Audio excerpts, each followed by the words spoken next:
Hello, everybody. So it's 10:30, so I guess it's a good time to start.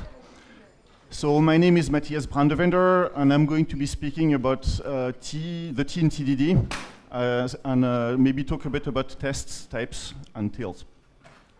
So the reason I wanted to give this talk is two reasons. One of them is I started developing in an OS style with C# about 10 years ago. And for the longest time, I was a very bad developer. I didn't know what I was doing. And one day, I came across TDD, and it had a very big impact in the way I used to code. So for the longest time, I just pretty much TDD'd everything. And the second thing which happened to me was 4 or 5 years ago, I started coding mostly with F# instead of C#. And one thing I noticed happening is like I used to use red, green, and refactor in the TDD style all the time, but when I moved to F#, I progressively started using it less and less. And so for me, this was interesting, and I started wondering why did this happen. And so there are a couple of maybe ways you could think about it. One of them is like there was a persistent rumor that TDD was dead, so maybe that was just the reason, and TDD was dead and it was over. The other way I could look at this is like maybe when I moved to another language with slightly different constructs, I was still doing TDD but in a different way. So these are the first thing was like what happened and why did I shift away from TDD. And the second thing was like, hey, I have been coding in F# for maybe 5 years now, and it was maybe a good time to just take a step back and think about how is it that I'm writing code in F#. And I heard that question from multiple people telling me I'm coming from C#, I'm coming from this language, I just don't know how you write code. And so I thought maybe I could just take a look and try to understand what is it that I'm doing and share it with you guys, and hopefully that will be helpful. So this is the book which got me started on TDD. If you haven't read it, I really recommend it. The code is in Java, but that doesn't really matter. So TDD by example by Ken Beck. One of the reasons I really like the book is first it brought me from a mediocre developer to a decent one, I think. And the second one is like it's a really good book because the first half of the book, it's taking an example and it's walking you step by step as if you were in the head of Ken Beck, and it's explaining to you, this is what I'm going to do, this is the problem I have, I could do this, I could do that, I'm not going to do this. So this is great. The previous talk was talking about mentoring, so this is one of these cases where you can be in the head of somebody good who tells you what they are doing and how they are writing code in a daily way. And so the first example in the book he's using is the money example. And so what the money example is like imagine you have a company and you have products, and all the products have prices, and you have something like a report, and on that report I have like bananas, and it's I have 5 bananas, $10 each, that's $50. I have like 10 oranges, like $20 each, that's what blah blah blah. And suddenly you have a new requirement, which is instead of just counting everything in US dollars, is that now you have to have prices in potentially 2 currencies. For instance, zlotys, dollars, and euros, or whatever you want. And now your report is a bit more complicated because you need to handle multiple currencies. And so the starting point of the book is to implement this. So the 2 test cases or the 2 features we are trying to implement are starting with the complicated one. If the exchange rate between, say, the Swiss franc and US dollar is 2 to 1, then $5 plus 10 Swiss francs should be $10. Is that right? That looks, yeah, that's right. And if I have like $5 times 2, I should have $10. This is the requirement we need to implement, and from there we can implement the report. And so what I figure I would be doing is like first I'm going to do this using C# in classical style, and then what I'm going to do is I'm going to take the same thing and do what I did, which is not exactly test drive it, but write that feature in F# and maybe show you a bit like how I'm thinking about it and how it's different and the same from a TDD style. So now it's time to leave the slides and go into my IDE. And so I'm going to first start with a C# solution. So I already set up a couple of things because like otherwise this would be a bit lengthy. And so I have my unit test suite. And so what I would expect to write is like I'm just going to write the test for the first one. And so the test I would expect to write is something along the lines of 2 times $5 should equal $10. So if I do that, is like I'm going to probably follow steps like arrange, act, and assert. So my arrange would be something like I need dollars. So it would be something like var whoops, var $5 equal new $5. And then is like what I need to do is I need to act on it, and so what I need to do is I need to multiply it, so I probably want to implement some form of multiply. So I'm probably going to do something like var result equal $5, whoops, multiply by. So this is where you see that I didn't do it actually completely TDD style because I already have an implementation, and I'm going to multiply by 2. Is that right? And so what's expected, it should be new dollars, and I would expect 10.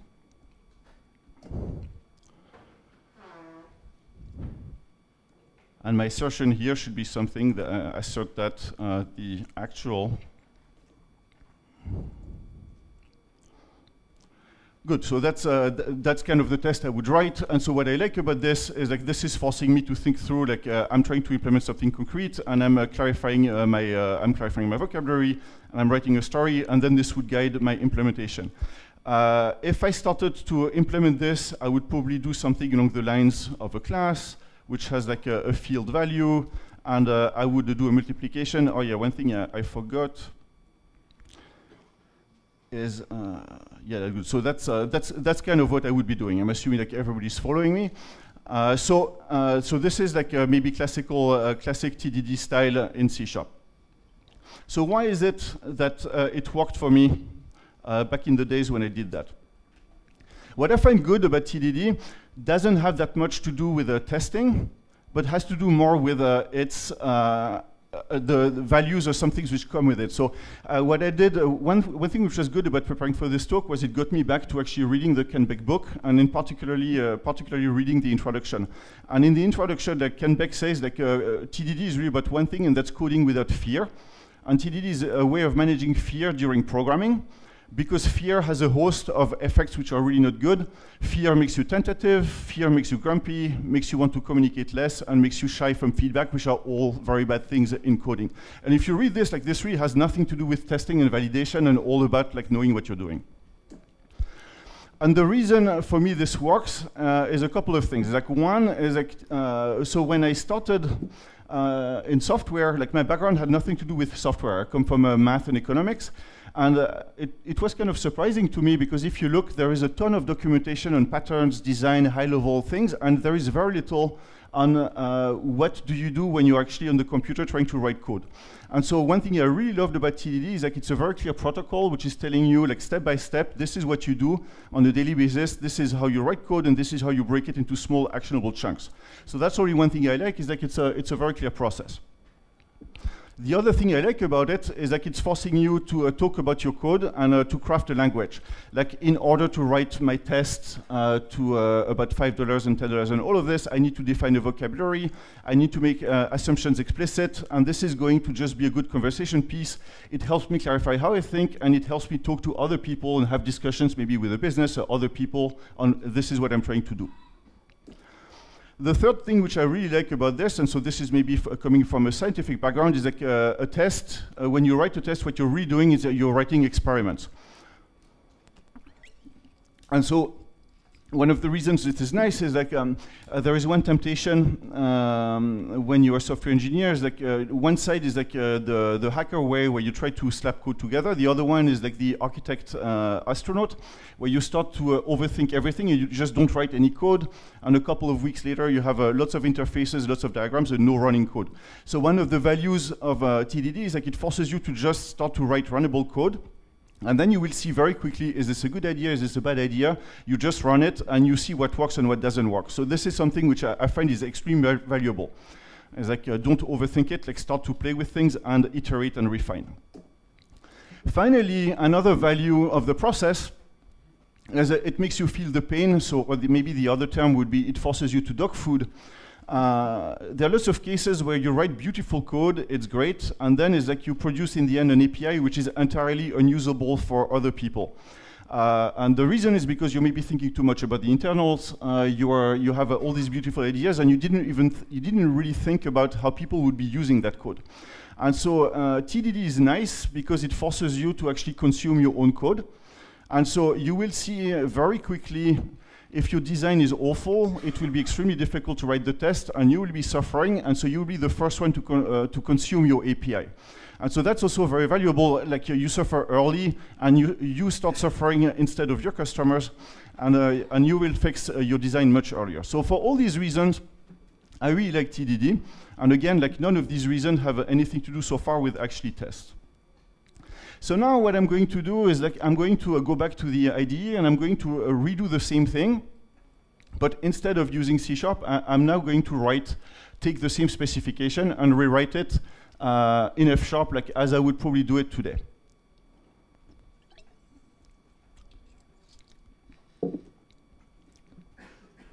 So let's go here. So I'm going to close this thing, and I'm going to go to the Imoni F# solution here. And I'm going to take a first take here. And so the first take is I'm going to do something which is probably as close as what I would do on the C# side. And so if I write a test, usually I start with the, so here, instead of writing a test, the first step I do typically in an F# project is I start opening an FSX file, which is like a script file, and I'm actually going to write in my script. But I'm going to do something which is typically very similar to what I would do with a test, and that's to start with the assertion. So what is it that I'm trying to tell here? So here, what I'm trying to tell here is something which is probably along these lines. So what I wanted to test was like 2 times $5 is $10.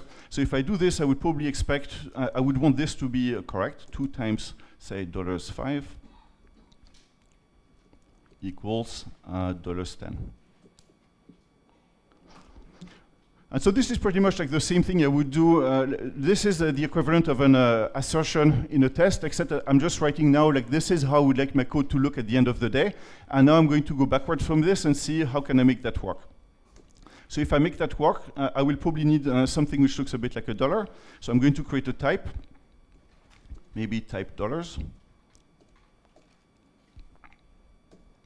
And I'm going to do something like a value, which is going to be a float. And I'm also going to do something like I see a multiplier here. So on that class, I'm also going to add a member, like a static member. Whoops.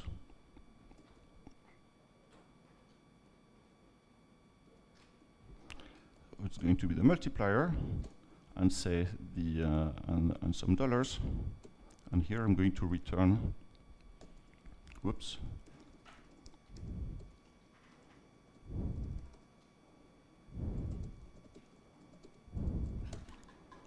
$.value times the multiplier.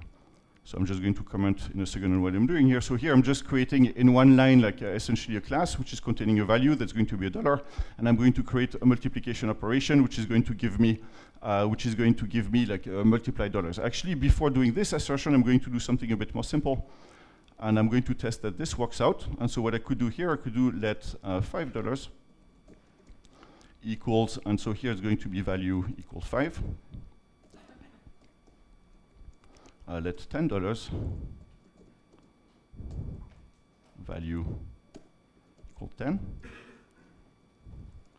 And now what I can do immediately is I can do something like I should be able to do something like 2 times $5 equal $10.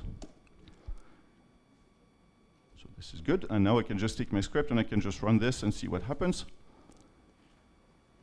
And I run my code, and I see that the assertion is saying bool equal true. So it's like I have completely the equivalent of a test, and this is working. One thing I'm going to point out is like this is more or less the equivalent of an immutable class, but this took like me one line. And the thing which is pretty cool is that I got like out of the bat also I got value-wise equality. if I went back to the C# example, is like what I would get is like I would really need to compare two instances or multiple instances of like $5 and $5, and I would need to implement equality like value by value for these. Here, what I have is like I have an instance that this is like 5. I have two different instances, and yet it got me the right answer here, which is they are value-wise equal. Like $10 is $10. So this is cool. Now, what I really wanted to do. Is to write something like this. So that's not very complicated. So I'm just going to clean up a bit my code, and I'm going to do just a tiny function. Let $x equal value equal x. And now I should be able to actually write this guy. And now I can just kill this because I don't really care. And now I have my whole implementation is done. It's all true. So this is like pretty close. I started again like the style I followed is pretty close to what I would do in a TDD style, except that I'm in the scripting environment.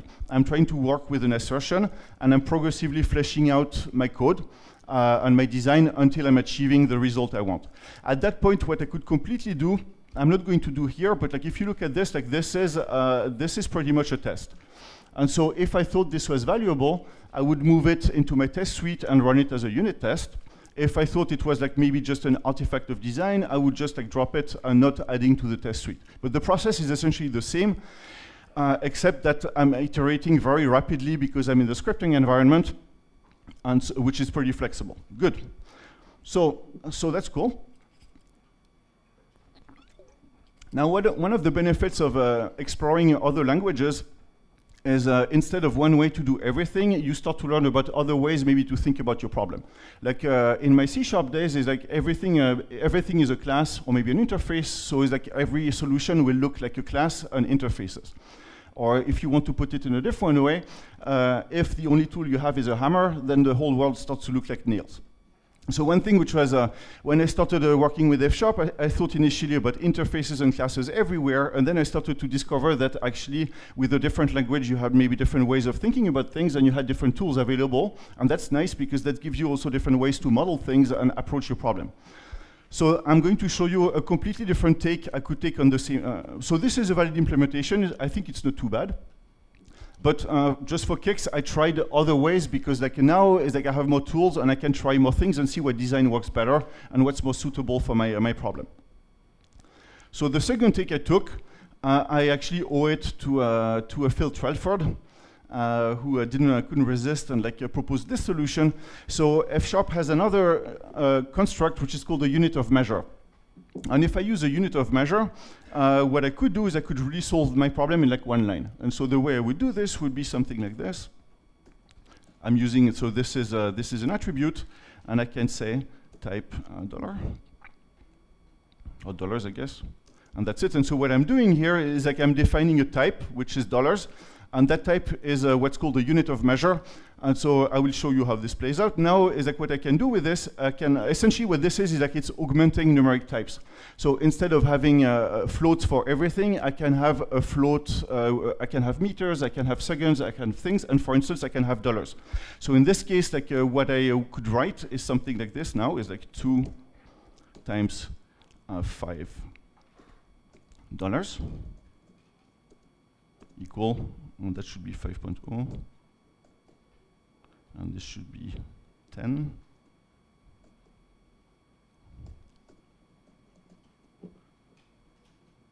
And this is like a fully implemented version of the test I was trying to do. And I'm going to test it right now again, so I can test it. I'm going to first refresh my session. And I'm going to run this. And so here I declare my type $, and so here instead of saying like 2 times 5 equal 10, what I can simply say is like I can annotate all my numbers with dollars, and this is just going to do all the right things. So here in this case is like, let's check, and this is telling me like, yes, it's true, like 2 times $5 is $10. So this is pretty nice, right? If you come from other languages, like in one line, I entirely solved the specification I had to do, and this is pretty clean. So the reason I didn't completely like this solution is like units of measure are almost too powerful for the problem I'm trying to solve. Because now the other thing I can do is something like this. I can do, let's say, let $5 equal $5. So far so good. But now the other thing I can do, which is like maybe a bit more dubious, is this. I can do $5 times $5. Let's do let x. And so can anybody guess what the unit of that thing will be? Yeah, this is going to be like 25 square dollars. And so, so this is where like maybe, so in the previous case, like I had a hammer and everything looked like a nail. In this case, is like I used a gigantic jackhammer to put in like a tiny pin in the wall. So this is maybe a bit too powerful. Or like, on the other hand, you could argue that it's interesting because I could do something like this, like I can do a measure. Whoops, this is also a bit overkill. And I could do another measure, which is something like type maybe months or years. And what I could do is I could do like let salary equals like say I'm going to go generous, $1 million divided by 1. So the idea of like having divisions and dollars and all of this is like not entirely. I didn't get this guy. It's not entirely unreasonable, but you can see. Okay, what did I do?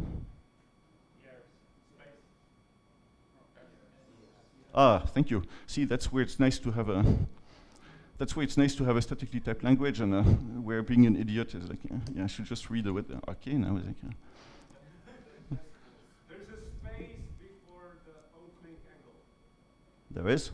1.0 space. Is that this guy? Yes, and see, the compiler was helping me again, I think. But so take 3. Now we have a salary. So on the I should probably have skipped this because like I made a complete fool of myself. But still, but the point was, so the point was like here I got a solution which is a one-liner, which is really nice. And that's simply by using types which are, or like solutions which I didn't have in the other language, and that's opening new avenues for thinking. And now my question is like, yeah, it looks like it's a potentially good solution, like it's a quick solve. At the same time, it's like also maybe overkill because maybe I don't want to have like square and cube dollars and like dollars per minute per degree Celsius. So I'll let you judge, but like that's interesting. So I'm going to take a third take. Because like, hey, I have many options, so it's like I'm going to keep going. And another construct which I could use has nothing to do with records or classes, and I had nothing to do with units of measure. And I could start constructing my problem a bit differently, like maybe along these lines. I could say, for instance, I have a type which is a currency. And so a currency is really going to be, could be many things, like it could be US dollars, and it could be maybe euros, and it could be other things. And now I could say like my money is really going to be, what it's going to be is going to be simply a currency and an amount together in a tuple. And that works too. So that type, like if you haven't seen F# before, that's called a discriminated union. And you can think of it as maybe an enum on steroids. Like this is defining something which is telling me like a currency can be one of two things only, USD or euros. And so here what I could say is like now money is not a class, not a record, not a unit of measure. It's going to be a currency and a float. And also I should probably specify it correctly. And so that's kind of nice. So if I do that, is like now the way my type is going to look is I can start declaring things like let $5 USD 5. Oops. And so now I can implement, for instance, my I could implement like so my test case now would look something like that. What I really want to write is like USD 5, and I would want something like this. So I'm going for I'm going to create a custom operator here equals USD 10. So this is obviously not working because I haven't implemented my operator yet. Like, let me look at this. Do I have this? Yeah.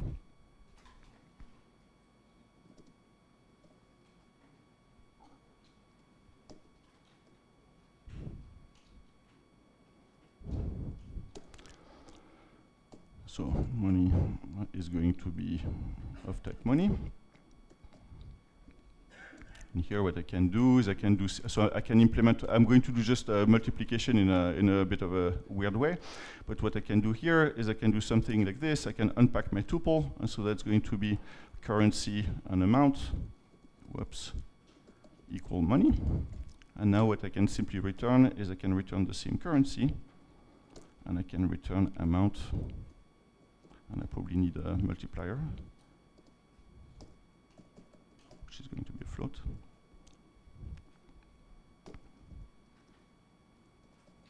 So let's see if that works out.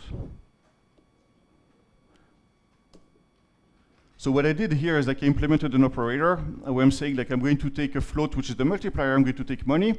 Out of money, I can extract the currency and the amount. And so if I do that, the result of the multiplication will be the currency and the amount by the multiplier. Not very complicated. And so normally if I have this, I should have a full implementation here, and that should work out. Yes, very nice.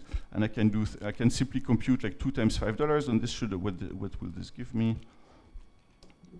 And this will work on every currency. So that's the reason I put this on is like it's interesting because it's like now is like instead of one design, which would be how am I going to put my money class together, I have like already 3 possible designs, and this is opening ways. Like each of them is good and bad in different ways.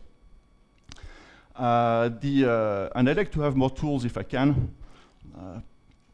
So I'm going to just nuke this. And I'm going to go down a bit. So this is a similar implementation which was done. The other point I'm going to show briefly is I could start implementing. I'm not going to go through the whole step of implementing it because this would be a bit longer. But like the second part of the test case I wanted to implement was like $5 plus 10 Swiss francs with a certain exchange rate should be worth something. And so I could implement this in not that much code. So I'm not going to comment on how this is done or what this does. The one point I wanted to comment on is this bit here. So in order to be able to convert between different currencies, what I'm going to need is like I need some form of a rate table. And like for instance, in this case, what I did was like I need to access rates from one currency to another currency. So you can see the signature is telling me if you give me one currency and another one, I'm going to give you a float. And here I said like if it's euro and US dollars, it's 2, and otherwise it's going to fail. That type of thing. So in general, so one thing which is nice about the F# type system is like it allows you to do things which are nice, like you can start moving into the type system things where here what I'm seeing is I'm having an exception, and I don't like that. Like exceptions are really things which are out of my hand, and I want to avoid them. And so with the F# type system, I could also do something like this. Is like instead, what I was really saying here is like if I'm asking you for the rates for 2 currencies, I'm going to give you a float, or it could explode. This is not very good. So what I prefer is I would prefer to be able to tell you, like, if you ask me for the rates between 2 currencies, maybe I'm going to give you a result if that conversion is possible, and if not, I'm not going to give you a result, but I'm going to avoid exploding. And so the way I would do that is like with something like safe rates. And so here, instead of giving you a float, I'm going to give you the option of a float.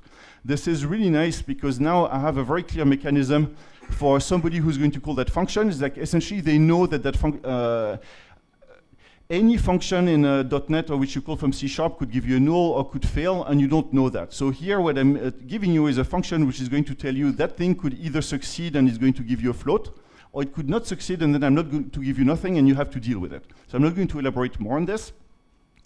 Yeah, but that's one point I wanted to make. So now we went from like 1 design to 3 designs, and I followed a pattern which I think is fairly close to what I do in TDD. With one difference is like I did TDD without writing any test. Like instead of writing a test, what I wrote is like a script where I'm having my assertion and I started to flesh out the design. The other thing which changed in my practice when I moved to F# was I discovered other tools besides unit test, and specifically I discovered a bit of a property-based testing. So I'm going to show you a bit how it looks briefly, and then I'm going to comment on it. So here in a final script, I implemented the same thing we had before, like the currency and the multiplier. And so, in a nutshell, what property-based testing is something along these lines. When you write a unit test, what you're really doing is that you're taking one particular case, and you're checking if that case is correct. So, for instance, you're checking that 2 times $5 is 10. That's nice, but like it's a bit weak, right? Because like, how about 3 times $5? How about 4 times $10? How about 10? So your tests are always going to be a bit incomplete. And of course they are, like there is no way to completely test your code. But the other problem is that they're going to be only as good as you are creative, and writing good tests is pretty difficult. So what would be interesting is like if instead of writing a test one by one, if you could have actually the machine do that for you and look for cases which could actually break. And so this is, in a sense, what a property-based testing is. Instead of writing one unique case, which is saying like 2 times $5 is $10, what you're going to try to find is an invariant of your system, something which should always be true regardless of the conditions. And then you're going to throw the machine at it and try to, and the job of the testing framework is going to try to find cases which break your property. So I'm going to show you like just one quick example here. One possible invariant of the system, for instance, could be like if I take an amount, any amount, like 5 USD, 10 USD, 20 USD, 0 times this should always give me 0 USD. Does this sound like a reasonable invariant? So it's like, I would think that sounds right. So if I do that, the way I would express this in my system is something along these lines. My invariant would be simply a function. So here, 0 times any money should be 0, and I'm going to pass it a float. And what I'm saying here is like exactly what I said, like 0 times USD should be 0. So I'm going to create this. And so that's a property or an invariant of my system.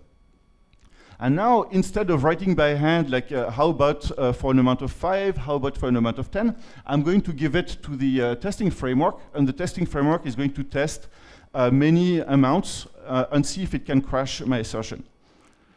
Who thinks that this is actually a valid invariant of my implementation? Okay, good. So it's like one. So who doesn't think it's valid? Okay, good. So it's like we have a majority for doesn't think it's valid, and we have a big hole in the middle who doesn't want to commit. That's good, because like you shouldn't be overly confident on your test suite. So let's see what the test suite says. So so here I'm going to load just fscheck, and I'm going to run it. So what I'm going to do simply is like here is my property, 0 times any money should be 0, and what I'm going to do is I'm going to pass it to QuickCheck, and QuickCheck is just going to run it. And it's telling me, hey, like I run 3 tests, and after 3 tests, it failed. And the way it failed was it tried actually one case, which is actually if the amount is infinite, which is a perfectly valid for float or for double, is like that thing doesn't work. So I can also run it in verbose mode, which is going to show me everything. So okay, actually, why didn't he? So here you can see like the whole trace of the test it ran. So this is going to be, so it starts with a value of 0, 2.33, 4.6, so a bunch of things like whatever exponent 308. So you can see already that it's testing like wide grounds, and then it's going to do things like minus infinity. So this is, for me, this is really valuable because first, like thinking about the invariance of your system is useful. Like you have to think about what should always be true of your system. And then the second thing, which is nice, is like I would never, ever, ever have written that unit test if I was doing it by hand. I would not have even thought about it, or like I would not think about nans, I would not think about plus infinity. And so this is one place where it's nice to delegate the job to a tool, because the tool is going to be much more thorough than me and is going to try things which I would never even think about. So this is one tool which I found very interesting, which I discovered since I moved to F#, and which started to replace a bit my unit test. Rather than write by hand like 2 or 3 particular cases, I just throw my thing at the machine and let it find where my code is wrong. For people on the C# project, this is a bit similar also to PEX, which was a tool which was absolutely awesome, but which a bit disappeared. Good. So now I'm going to go back to my slides. And so I'm going to take a step back and try to maybe explain why is it that I was talking about this and maybe some of the lessons I got out of this. The first thing I wanted to the first thing I wanted to mention was like if you look at TDD, there is a bit of a debate on what the D is about. And some people will say like TDD is about test-driven design, and some people will say it's about test-driven development. And so for the record, like what I showed you on the way I write my shop code today is what I do, but it's not always what I do. In a way, like when I write code, I have like two hats or two modes. I have one mode which is design and one mode which is development. When I'm on development mode, I pretty much know what I'm going to implement. I know what the design is, I know what the types are, and I just want to bang it out. And when I do that, I typically do TDD. So it's like I'm going to do it one step at a time, implement feature by feature, adding the test. And that's just fine. The problem is more when sometimes I'm not on development mode and I'm more on design mode. It's like you give me a problem, I think the problem is interesting, but I don't know yet how to solve it. And that point is more design, and there I want to be a bit more in flux and a bit more flexible. And so this is where I'm going to use so I find that traditional TDD is introducing lots of friction at that level. Because at that point, what I'm probably going to do is I'm going to change my design every 2 minutes. I want to create new types. I'm going to move things around. And now at that point, writing tests and refactoring the tests and all of this is actually going to slow me down tremendously. So this is where working in the scripting environment is really awesome. Like I have almost no friction. I can just move things around, try things out. It's much easier. And I'll pass on the two other things. One thing I found, so in that way, is like I'm using scripting as TDD on the design phase. One thing I found actually interesting is like when I went back also to the introduction to TDD by example from Beck, he's saying like some of the reasons you should do TDD. And so again, like it's kind of interesting because a lot of them have nothing to do with testing. So one of them is like you must design organically with running code providing feedback between decisions. Check. Like if I do that with my scripting environment, I got exactly that. It's like I'm designing organically, I'm running code all the time. Like what I'm doing is coding, and I have feedback like pretty much as quickly as I write the code. I don't even have to run a test harness. The other thing is I need to have an environment which provides rapid response to small changes. Check. Like the scripting environment is as fast as it can go. It's like I change the code, I just run it, it's there.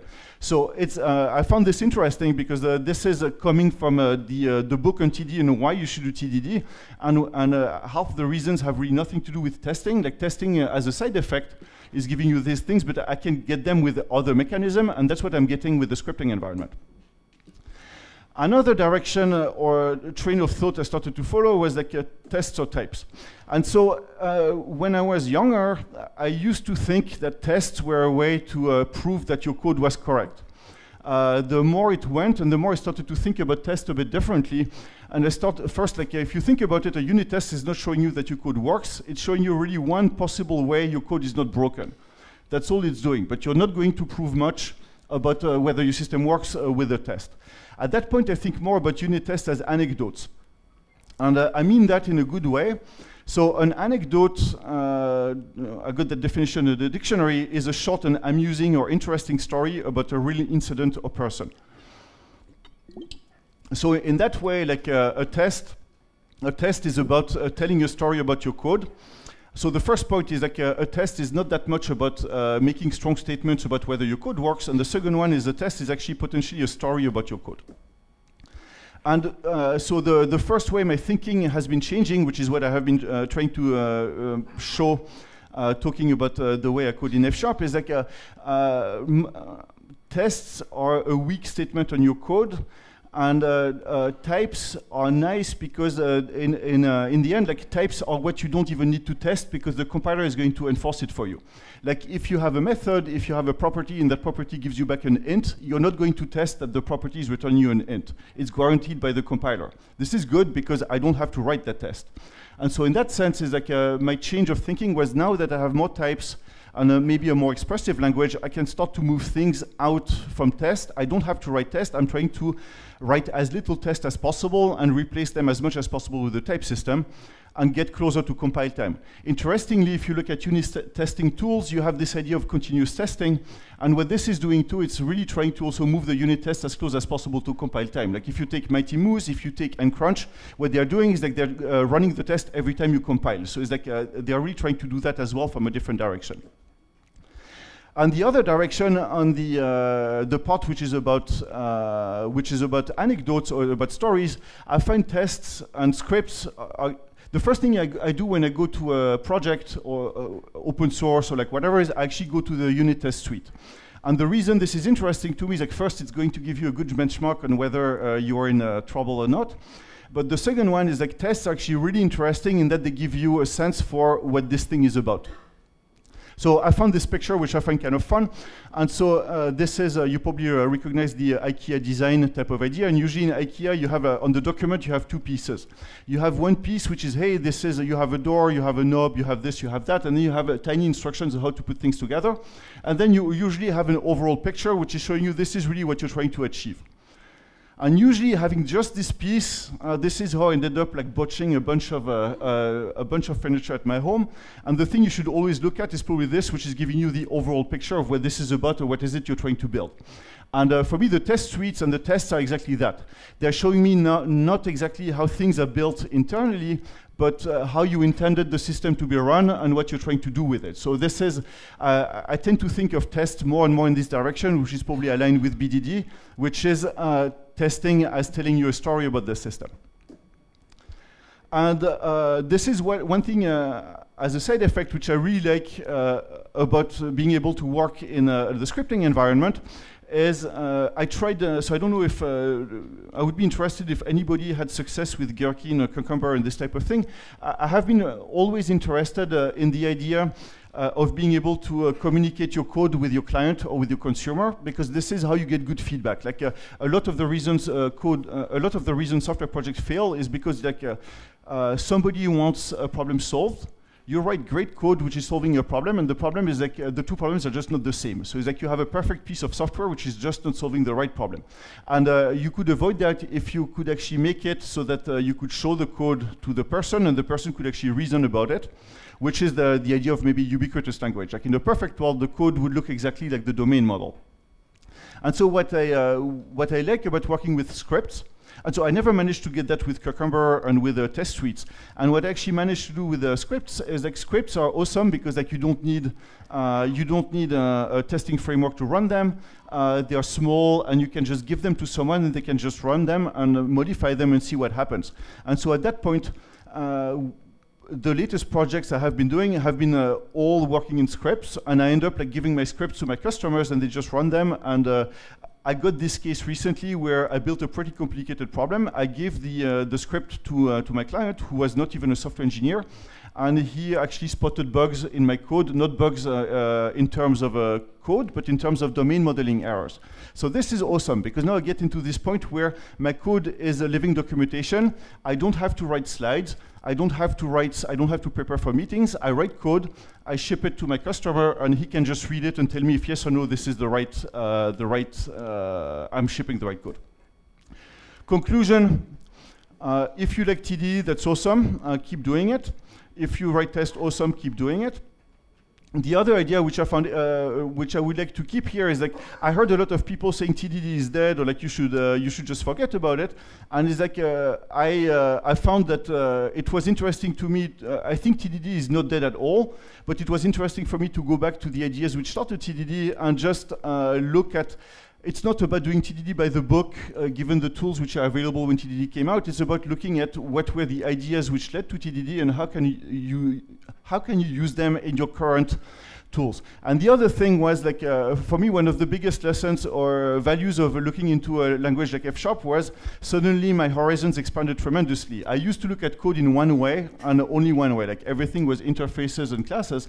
And it's like you start to look at other languages, and that doesn't even have to do with F#. Look at any other language, it will just make you better, because you start to think about not one way to solve the problem, but all the many ways you could solve it, and then you will pick the better one. The other final lesson is, like, I had never worked with a scripting environment before, and at that point, it's like I don't think I can go back to a language where there is no REPL or scripting environment, because I have found it, like, at least it's for me, but, like, the most effective way to write code rapidly, effectively, with feedback. So that's what I got for you. I hope you got something out of it. If you want to ping me, the easiest is on Twitter. Also, I was told that you should vote, so there is a quiz at the entrance, and, like, the right answer is green. And otherwise, as you might have noticed, I'm interested in F#. There are a bunch of F#ers here, so we're going at lunch. So we're going to have a table, and if you want to talk about F# and meet the community, this would be a great time, and we would love to talk to you. So thank you.